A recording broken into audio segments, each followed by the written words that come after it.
Hi everyone, Ren here.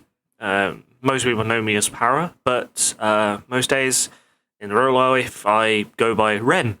I am the writer and director and only star of Antithesis and the Paraverse in general at the moment.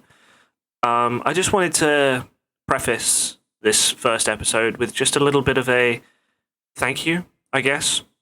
It's been a very difficult time trying to find out what I want to do and do things creatively. But I think I've found something that I enjoy here. And, you know, when I have been having a lot of struggles with things like ADHD recently, I really wanted to find something that I could kind of hold on to. So that's what this is. And if you're even here, if you're even, watching, thank you. There's a lot of work that goes into this behind the scenes, mainly just me editing and writing and planning and finding old documents that I wrote a decade ago and trying to rework the stories into something interesting, and I hope you do find it interesting. But there's a lot to come in recent months. There's a lot to happen. I hope you will enjoy it. I hope you will be on this journey with me, and enjoy the story of Alex and Principium and everything. I will be most likely doing a stream either this weekend, if you're watching this on release, or just commonly to talk about pretty much anything. I'm always welcome to talk about lore and questions people have. If you have any feedback, you can always comment it or come and tell me in stream or something. Just be respectful, of course, But yeah, this is a big day for me and for Looking Glass in general. My dream is for this to grow. I have another couple of other audio series that I would like to make, some of which are going to require a lot of voice actors and a lot more kind of time, which currently I don't have. But I have enough time to make these, and yeah. So, enough waffling from me. Please enjoy this pilot episode of Antithesis and the Paraverse. Have fun.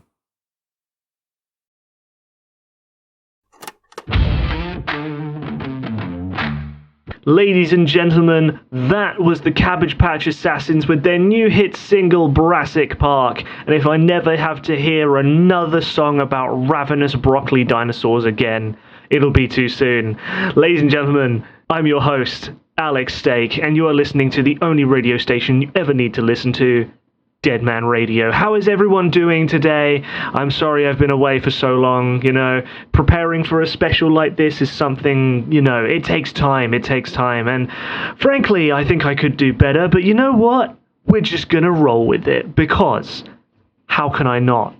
Who ever is gonna get a chance to do something like this again? Who is going to be able to sit here with the pages of Laurence Michael in his hands? I've done all of the scouting, done all of the research. It's going to be a good one, and I am looking forward to seeing what's in here. Done a little bit of a little, peek in there. Most of it's boring, talking about, how Laurence became a lead journalist, how he kind of got kicked out of the BBC for getting into a fist fight. Yeah, lots of controversy around this man, I know. However, no one can deny that he saw something that everyone didn't. So, without further ado, I present to you the first installment of our Laurence Michael special, of our Red Wave special. Ladies and gentlemen, let's dive in.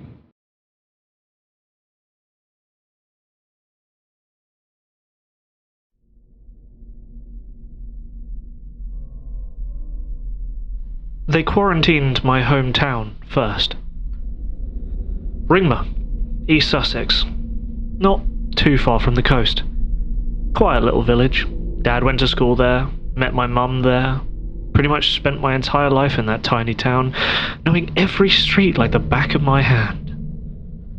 But then came the time that every parent feared. Moving out day. I'd got myself a nice little position as an intern for one of the big media companies, and it paid me well enough to move out pretty quickly. Dad did his best to dissuade the idea, giving me ideas for jobs closer to home. Mum didn't even entertain that, but the day comes eventually when it's time to leave our childhood behind. Maybe I should have listened to them, looking back on it. Sitting here in my bed, I wonder about the choices I made and find myself asking a pretty simple question. Did any of it matter? I remember the day I got the call well. June 2017. Hadn't long moved into my apartment in Brighton, so a call from my parents wasn't exactly uncommon. But that day was different. My old next-door neighbour, Terry, or Jerry I think his name was, he was one of the first.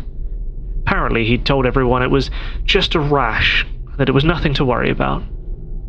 But as he got worse, people started talking. Small villages often do that. Infections spread secondary to information. The disease of the day becomes less about bloated corpses and more about careless whispers. Perhaps that's why I ended up becoming a good journalist. I'm a carrier for contagious media. Dad called me a few nights later, told me not to come visit as there was probably something nasty going round and he didn't want me catching it. He was always thoughtful. I told him the usual spiel. You know, stay inside, keep clean, stay healthy, wash your hands, cover your face. Health bollocks. The stuff they teach you in school. But my dad wasn't stupid. He clocked it way before I did. Told me he didn't think it was something normal and that he had a weird feeling in his gut. I shrugged him off. Told him it would be fine. I shouldn't have. Next thing I know, a week passes. Get another call. Urgent this time. Scared. Mum says Dad had symptoms like Jerry and wasn't looking too good. She was getting worried, and frankly, so was I now. Suddenly, this wasn't just a bad rash next door, it was my own family. So I did what any son would do. Told her to take him down to the hospital, told him to get him checked out. But then she told me no. What do you mean no? I remember shouting. He needs a professional, not some fucking tea and a biscuit, Mum. Still just no. And that's when she told me about the men in the suits. Trucks had filed into town not more than 48 hours after Jerry had first been seen with symptoms, sealed his house up with tape and proceeded to march up and down to every house on that street and inform them not to leave their homes, and if anyone had any symptoms, to report it immediately. I was bewildered. Alarm bells almost immediately. A full mobilization of a quarantine force without a single piece of information coming out to the public in the days surrounding it. I couldn't believe it. If whispers are infectious, then these people were professional sterilizers. I argued with Mum for hours that night, telling her that she needed to get some help, to tell these people that Dad was sick so that they could go to a hospital. She told me she already had. Told me that the men had given her a bottle of medication to provide to him, but for safety reasons, they couldn't transport him due to transmission risks. The journalist in me flared up. I'd built my career on analysing information, bringing together the story and posting it out to the world, exposing lies. And at that moment, something wasn't adding up. So I told her to tell me exactly what it said on that bottle. I didn't even give her time to argue, I just told her to do it. I wanted to know exactly who these people were and what they were giving my father. I feel like anyone else would have done the same. I mean, how else would anyone be at ease during that time, during his recovery? How else would I even get a glimpse at what he was suffering from? She came back a couple moments later and did her best to read out the name on the bottle. Now, we all know how weird medical names can be, but I'm sure many people are familiar with the name sumatriptan, and I'm sure those people are also aware that you don't prescribe something like that for an infectious rash. At that point, the alarm bells were deafening, and by this point, there was little I could do without going home and finding out for myself. I had to see it. I had to. So I grabbed my coat, notebook and keys, rushed out to my car, and sped home immediately. A year on, we know a lot more about the infection. I know a lot more. But back then, nobody could tell that Jerry was already dead, and had been for days by then, even when he was walking around. Had I known then what I know now, perhaps things would have been different. Perhaps I could have blown this whole thing wide open before it even started. Perhaps when I had pulled up to my family street to barricades and armed officers, I would have just sped it, driven through that crowd and burst through my front door, dragging my ailing father to a hospital like I should have. But I didn't. I marched up to that barrier, determined to do what was necessary, and I froze. The two men before me halted me before I even had a chance to say a word. Guns raised, pointing directly at me, telling me to step away from the quarantine. I asked them about my mother and father. I wanted them to tell me that they were safe. For the first time in a long time, I was powerless to help them. They looked at me for a moment, sighed, and then explained that at this time, I would not be allowed to see them. But they assured me that the Principium Corporation would handle everything, and they'd be treated accordingly. But they needed me to leave. It wasn't a suggestion, as you can expect. I could see the itch in their trigger fingers. Live rounds. Shouts in a town of whispers. My dad died 2 days later. Mum, 3. They wouldn't even let me get to see the bodies. Within a week, the whole street was infected, and within 2 weeks, the Principium Corporation had declared the entire town a quarantine zone. By that point, there was no stopping the news. You can't close an entire town and not make a hell of a lot of noise doing it. Roads were closed, traffic was nightmare. Everyone was asking questions, and no one was getting answers. I couldn't stand it. I needed to do something. So, with a little nudge to my boss, I got first rights to the story. I guess he saw it as a chance to focus on something after the death of my parents.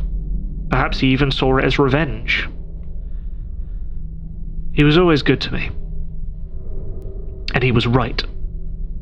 I dove headfirst into that story. I researched everything about Principium. I charted every outbreak. I listed the symptoms. I found out how many deaths there were, and more. And before long, I was lead journalist, researcher, and the key voice about this emerging infection, and by extension, Principium's worst nightmare. And I was going to make sure that every dirty shadow they kept in their closet was dragged into the light for all to see. For my parents. Within a month, several major towns in southeast England reported case of the Crimson Rash. Crawley, Eastbourne, Hastings. I was at the edge of them all, watching as Principium trucks rolled into town and slowly but surely took over power. Took me forever to get my hands on those iconic photos in the papers. You know the ones. The burning buildings with Principium's logo embroiled in smoke behind them. the infected bodies visible thanks to a gust of wind removing their protective sheets. That's how we know about the boils. That's how we know of the red wave. Knew that one was going to be a hit that moment. And I also knew it was going to put a target on my back. But I didn't care. I wanted the target. As long as Principium were directing their hatred at me, I knew that I was on the right track. The controversy was almost instant. Protests and riots and demands for clarity from the company that no one knew and from the government that no one trusted. Everyone wanted to know who Principium were, and why they were suddenly the leading authority on this disease, and why the government was so eager to stay silent on their involvement. That part was easy. You could probably already guess what it was. Came down to the same thing it always does. Money. Lots of it. Dirty money being passed between people and entities, bargaining chips played with people's lives, a blind eye to a brutal truth, and it all led back to the same people. Principium and their benefactors. The prestigious Briarthorne estate. The wealthiest family in England. All the dots aligned perfectly. A pharmaceutical giant with a hand in the government's pocket, a contagion that only they seemed to know how to deal with, and the Briarthorns. I felt like I was on the verge of something massive. All I had to do was find that nexus point, and the only way I was going to do that was by taking the matter to the heart of the company in a brash, stupid way. But I had to. So, I prepared to schedule a meeting with the head of communications, Mr. Salah Carlyle, in their office in Brighton. I was going to put him in the spotlight. I wanted him to answer my questions one-to-one. I pulled some strings. I made sure the meeting was perfect. But before I had a chance to speak with him, conveniently, the first cases appeared in Brighton. I remember sitting in my office when suddenly someone rushed in, telling us a homeless man had been spotted with a crimson rash convulsing and seizing up in the north lanes, not far from us, causing wide panic. Within an hour, the whole office, my whole team mobilized, grabbing what they could and began distancing themselves from the city, scattering themselves to their hometowns and mostly up north or back to London.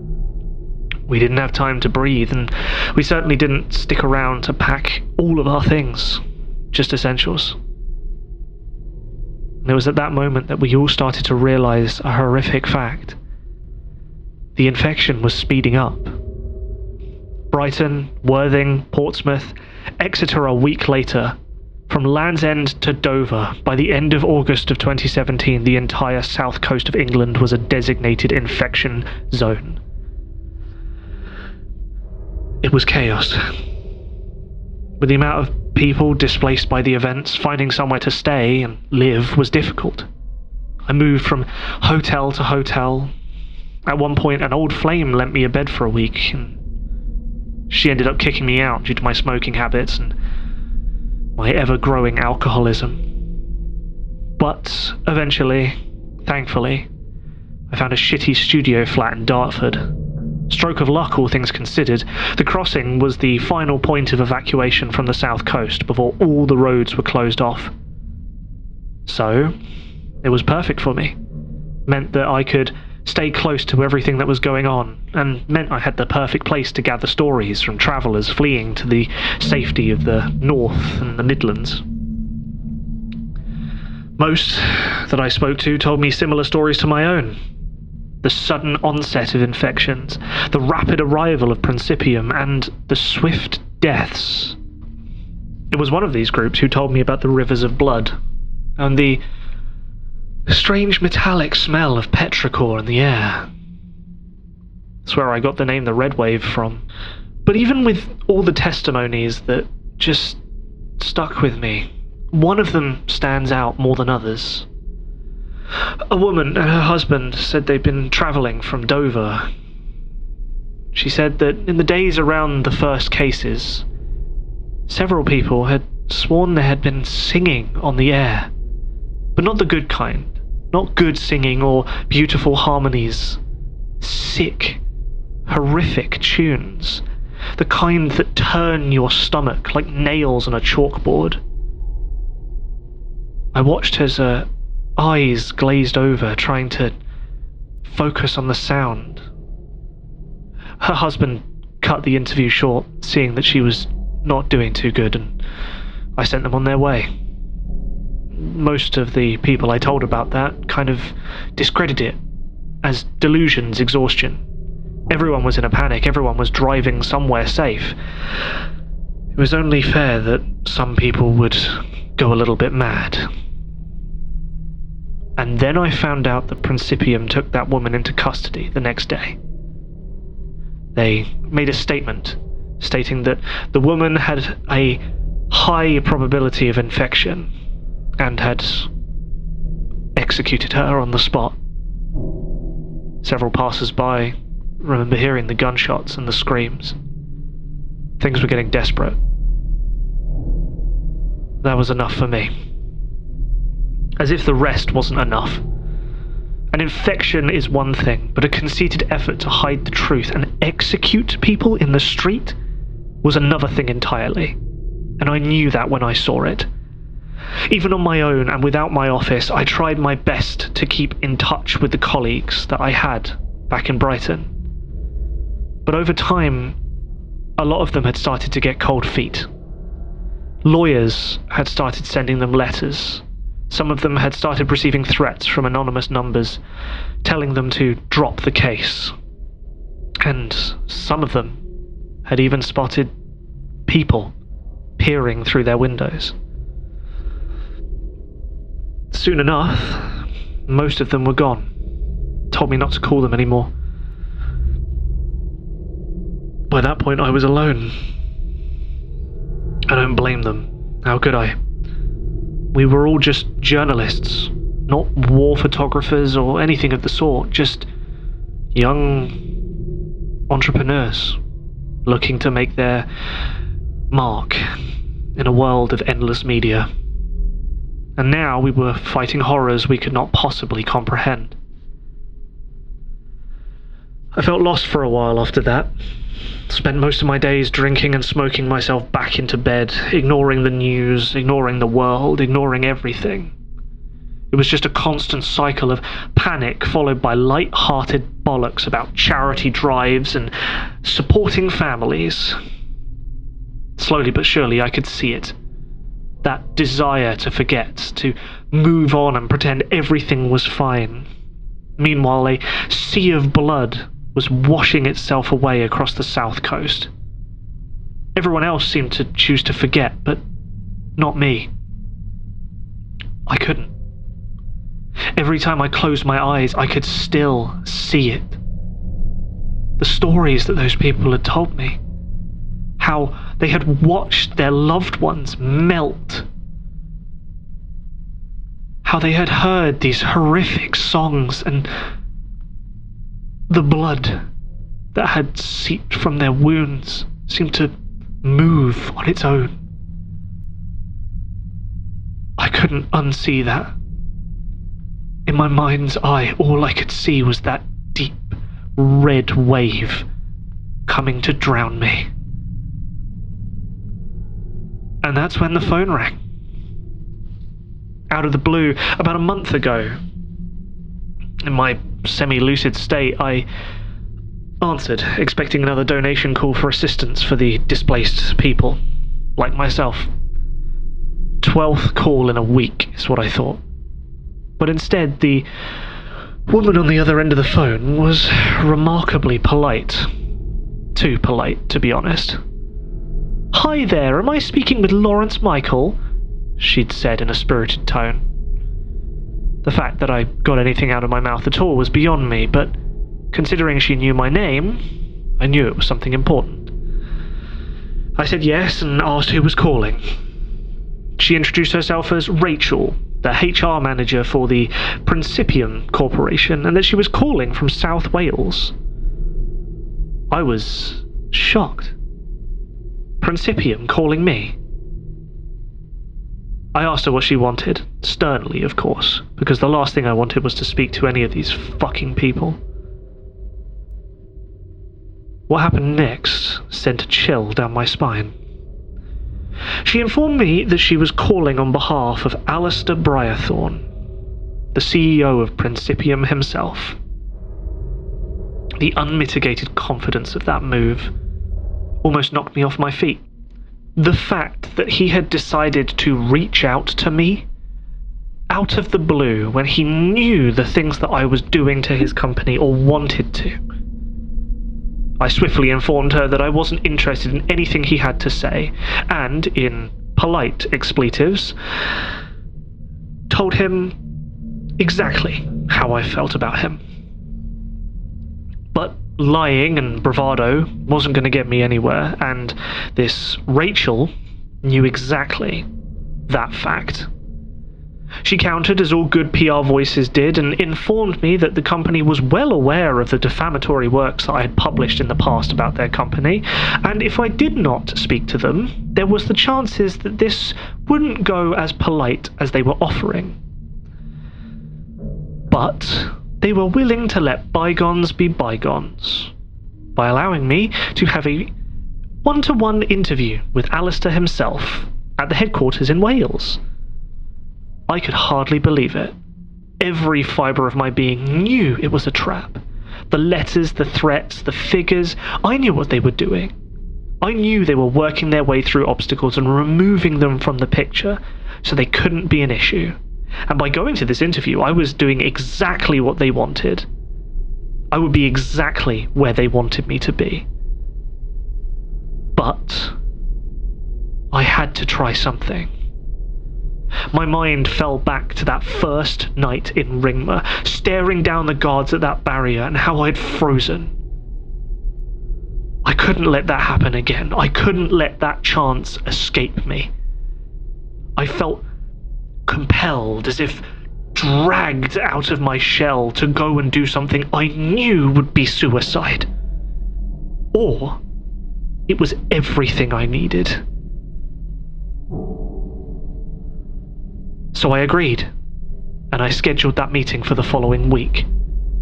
I was going to go prepared, of course. I wasn't just going to walk into that building knowing that I might never leave it again. No, I was ready. I had my notebook, I had my recorder, I got everything ready. And so I was prepared. And if I was going to go down, I was going to make damn sure that Principium went down with me. How naive I was that day. How sure of myself that I could beat them. How confident I was. How stupid. Looking back on it now, I realize something obvious. The search for truth in an era of uncertainty is an admirable cause. But in the face of such incomparable horror, such as what I witnessed that day, I grieve for the death of my innocence. If you were reading this, then this is your last warning. The following entries serve as my will and testament, my final chance to get my findings to the world. I shouldn't have to tell you not to trust Principium. But if you do, know that you are in grave danger. This is it. My last shot. My scream in a world of murmurs. By the time you read this, the chances are that I will be dead. The infection is already taking hold. I can hear them. I can hear the song. They weren't lying. Don't say I didn't warn you. Whew, now that was a lot to unpack, ladies and gentlemen. What a first entry in this end of the journal. I should clarify, this isn't the first page in the journal. This is actually kind of towards the end. We had our staff here at the studio take a look through and they gave me exactly what I needed to read. So it's going to be interesting to see what this has to go through. They wouldn't have picked it if it wasn't juicy and interesting, and it was, you know. Laurence being a local boy, the talk of him being in Brighton on the day that the red wave came, being on the front line, talking about those pictures we all saw. I still have nightmares of those boils, man. I still hate those pictures. I can't look at them. But there's a couple of things in there that really, really took my interest. So, you know, we did some research on a couple of different things. Firstly, there was never a Principium office in Brighton. Can you believe it, everyone? You know, this Mr. Salah Carlyle that he wanted to go see doesn't seem to exist. So I don't know who it was who was trying to, you know, get in contact with Laurence, but I don't think they're real, and I think something major's going on. Also, the Briarthorne estate. Who knows what is going on behind the closeted family that comes from the Welsh Highlands? Like, come on, man. That family has so much suspicion about it. I remember, I don't know if anyone remembers this, it was a couple of years ago, before Principium and all of this, and all of the funding that they got from the Briarthorne family, as Laurence, you know, exposed. What was it now? That was it. Lord Ambrose, the head of the family, him and his wife vanished mysteriously. Crazy, I understand. But, like, I wonder if that's all tied into this, because before and after that, the Briarthorne family were entirely different. You know, they were investors through and through, but they were different people. So, there's major things going on here that I think Laurence doesn't quite understand yet, and I want to know how this interview goes, because that interview never came to print. None of us have ever heard. I asked around to see if we were going crazy. None of us have heard of an interview between Laurence Michael and Alistair Briarthorne, which is crazy. You would have thought we would have heard about that, right? But it's not. It doesn't exist. It's not in any newspaper, and there's no audio file for it. And given the dates that, you know, Laurence has said in his journal, this is not long before he was found dead. So, what are they hiding? We'll find out next time, ladies and gentlemen. But for now, we've got another track for you. Here is another song by the Cabbage Patch Assassins. I'm going to go take a walk because there's no way in hell that I'm listening to this. Thank you, everyone. I'll see you next time. I've been Alex Stake. This is Deadman Radio. Keep hunting for the truth, people.